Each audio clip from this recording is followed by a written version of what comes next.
Hey guys, welcome to chapter 14 of the Skyward Sword walkthrough, and this chapter will cover the 6th dungeon of the game, the Fire Sanctuary. Right at the beginning here, there's a small green plant hanging down, and if you hit it, it drops a water bulb into the magma below, and this creates a platform. And this is sort of a sign of things to come, as there's a number of these platforms and puzzles involving it throughout the dungeon. Right at the beginning here, you can slash away at the barrels to the right, and you can also dig up the soft soil spot to get a recovery fairy. If you haven't already, you should knock down the Bokoblin archer to the distance at the right, just because it makes it easier. Afterwards, hit the water bulb into the lava, and since the lava here is flowing, it'll actually move your platform along the lava. There's a couple of other Bokoblin archers along this pathway, so you can pull out your bow and arrow and hit them as you progress across this platform. In general, the Fire Sanctuary, in my opinion, was the weakest of these 6 dungeons. That's just my opinion, though.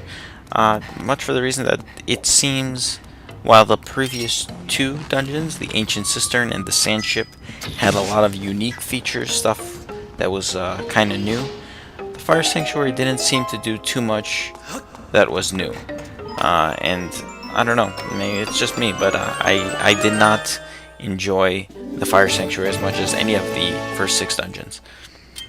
Anyway, after defeating all the enemies, you can get to the treasure chest here that contains a small key. You could claw shot your way over to the other side and pick up some arrows if you haven't already.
So after talking with Gold, you can use the small key and head through to the next room. I think his name Gold is sort of a play off the word gold, just because the Mogma in general, they're like treasure hunters, perhaps, I don't know. Anyway, once you head through the door, you'll find it sort of gives an overview of this area, and this basically showcases the bulk of the Fire Sanctuary. You're actually outdoors, which is kind of strange, but this large outdoor room, we're going to be returning here several times throughout the dungeon. Once you run ahead, you'll actually run into a new enemy in the form of a Dark Keese, and sort of like the cursed spoon before. These Dark Keese, if they hit you, they'll basically curse you, and when you are cursed, you are going to be unable to use your sword or any other item in your adventure pouch. Other than that, they're just like regular Keese, Fire Keese, and Thunder Keese for the most part. So just defeat them and head on to the next room and run to the left, and you can get a red rupee. Afterwards, make your way back towards like the fork in the road, I should say, and this time head down the other pathway. Just follow along, and to the left you'll see this gated fire region, and there's like a creature underneath the fire, and this is actually the dungeon mini-boss, or it will be the dungeon mini-boss. Not this particular creature, but one similar to it. And the name of this enemy is a Magmanos. And we currently have no means of defeating Magmanos, but we can use it to ride the platform to the higher ledge. We are going to be returning to fight this particular Magmanos later on in the dungeon, so well, we'll be returning here. Over here there's some bokoblins, and this particular one was like blowing on his conch. You can actually use your whip and grab onto the bokoblin to pull away the monster horn. You can pretty much do this anytime you see a bokoblin that has one of those horns. Anyway, after collecting a couple treasures here, you can use the vines to climb on over and make your way across. There is a bokoblin archer in the distance, so you might want to get rid of it now so it doesn't cause you trouble.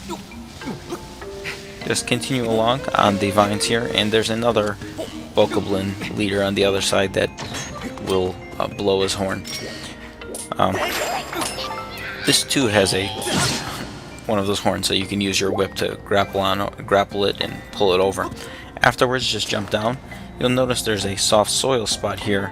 We're actually going to make use of that a little bit later, as it has to do with the boss, Magmanos. For now, you can just save at the bird statue and then head on through the door, and this actually takes you back outside to that outdoor room. The door will close behind you, and I guess this is sort of like a mini-boss battle in the form of a Dark Lizalfos. The Dark Lizalfos is pretty much identical to the Fire Lizalfos, the regular Lizalfos, except instead of spitting out fire, it'll spit out a curse of sorts. And it has the same effect as the Dark Keese and the Cursed Spoon and the other dark/cursed creatures. It is a little more powerful in the sense that it has more health, but other than that, the way you defeat it is pretty much identical, and it also leaves behind a lizard tail treasure. Afterwards, just run on ahead, and this is a pretty cool room, as there's a lot going on. There's a lot of puzzles, or well, it's one big puzzle really, but it's a fun room, and I had trouble with it initially. Right from the get-go, I'm going to use my bow to defeat all of the enemies. There's 2 bokoblins in the distance, as well as 3 spoom that are found within the lava. You can use your beetle here, and you'll notice there are some bombs, and there are also some keys. We'll be using those bombs in just a bit, but you can send your beetle across, like through this little corridor in the wall, and it actually makes its way all the way around the room. You could go through either end of the corridor, but it's a good idea to do that to collect some rupees. Over here, there are a couple dark keys like flying around, and you want to get rid of them just so they don't bother you. Over here, I completely messed up and allowed it to hit me, so I'm cursed momentarily, unable to use my sword. It takes a second, and oh goodness gracious, Moss, come on, you're better than that. You know, this is the 4th time I played through the game, and I never once got like poisoned or cursed from a dark keys, and I got it twice in a row here while I'm recording. Go figure. Anyway, afterwards you want to send out the beetle, send it out in this direction so you can grab the bomb with it, and then you want to send it over to this like statue-like thing here that has a boulder in its mouth. Blow up the boulder, and this will cause lava to start pouring out, and it causes it to start flowing within the room. This will make so that when we knock down a water bulb into the ground, it'll actually the platform will actually move along the lava. One thing I missed is above that statue where I blew up the boulder, there's actually some rupees you can collect, so you should pick those up, unlike me who missed those. Anyway, ride across the platform to the other end of the room and head through to the room on the right.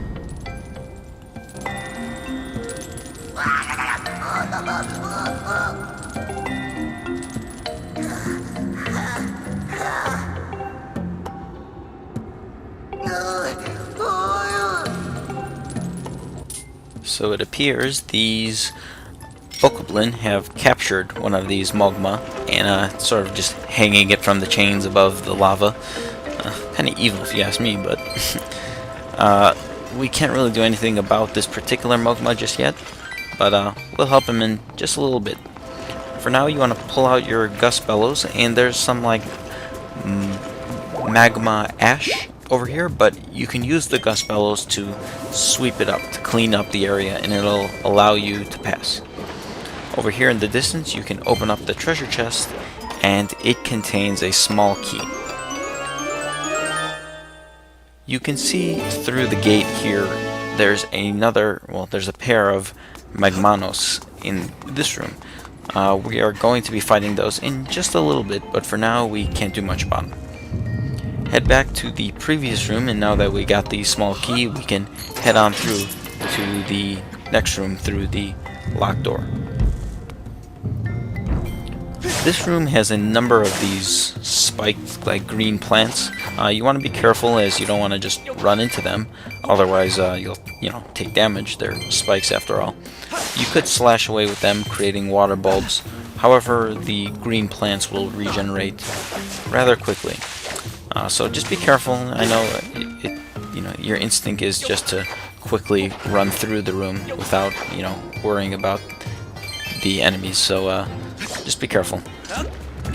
Over here in the distance, you can make your way across, and there's just a couple of soft soil spots, and you can get some treasures by digging them up. In particular, Elden ore is found in just as it was found in the Earth Temple. It's also found here in the Fire Sanctuary. I guess Elden ore, Elden volcano. Makes sense that it would be found here. Anyway, in the center portion of the room, there's a number of these green plants, so get rid of them, and there's a treasure chest in the distance. So go ahead and open it up to get a red ruby worth 20 rubies. There's another treasure chest at the higher area of this room. At first you want to pick up that fairy if you'd like, but you take the staircase to the left of the treasure chest, and once you climb up, you'll find another treasure chest.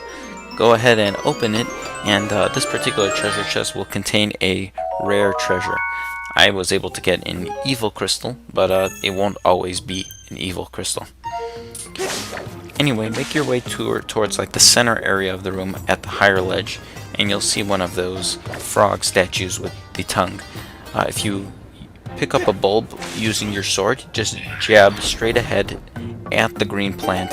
The water bulb will attach to your sword. At that point, you can just fling it towards the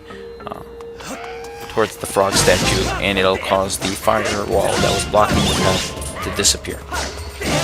On this next area, you want to defeat all of the dark keys as well as the various types of Bokoblin. There's also a bird statue right here, and be sure to save. And this bird statue is here because we are right before the mini-boss battle with the Magmanos. So be sure to save, and then defeat the blue Bokoblin here, and afterwards run on through the door to take on the dungeon mini-boss, the Magmanos pair.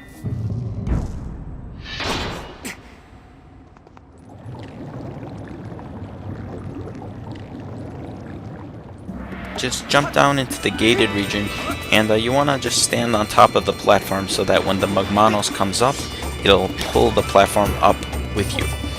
You want to jab at the green plant to get a water bulb, and then once the Magmanos come up from under the ground, you want to swing the bulb, and this will basically freeze or not really freeze, but it turns the Magmanos into stone. At that point, since it's stone, you can just slash away with your sword, and the Magmanos will crumble to pieces. It's pretty much the exact same thing for both of the Magmanos, so nothing too difficult here. It's actually rather quick, rather simple, not much to it, and just go ahead and slash away until you've defeated both of the Magmanos.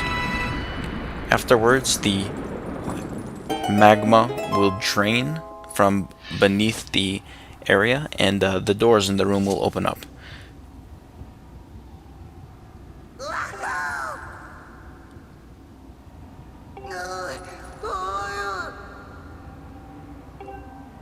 So let's go free the Mogma from the next room, but we'll do that in the next video, so I'll see you guys then.